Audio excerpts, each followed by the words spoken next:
मला वाटतं कोकाटेंचा राजीनामा मागायला हवा होता. कोकाटेंना बाहेर काढून टाकायला पाहिजे होतं राजकारणातनं.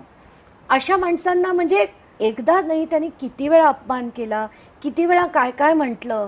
आता अशा माणसाला, आणि त्याचं ना आज मी सकाळी मुद्दाम, माझी ती सवयच आहे, मी सगळं सर्च केलं.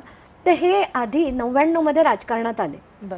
आल्यानंतर आधी ते काँग्रेसमध्ये होते, काँग्रेसमधनं राष्ट्रवादीत गेले, राष्ट्रवादीमधनं शिवसेनेत गेले, शिवसेनेमधनं राणेंच्या बरोबर बाहेर पडून परत काँग्रेसमध्ये आले, त्यातनं ते भाजपमध्ये गेले, भाजपमधनं इंडिपेंडंट लढले आणि परत राष्ट्रवादीत आले आणि ते आता मंत्री बनले आहेत.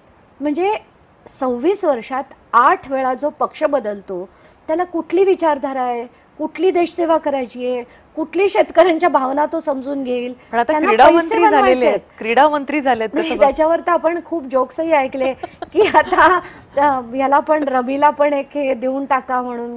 पण मला असं वाटतं की जो माणूस 2 वर्षात आता 70चा आला, क्रीडा मंत्री, एखादा चांगला तरुण की ज्याला खरंच कनेक्ट आहे आणि युवकांशी तो कनेक्ट होऊ शकेल, असा बनवायला हवा.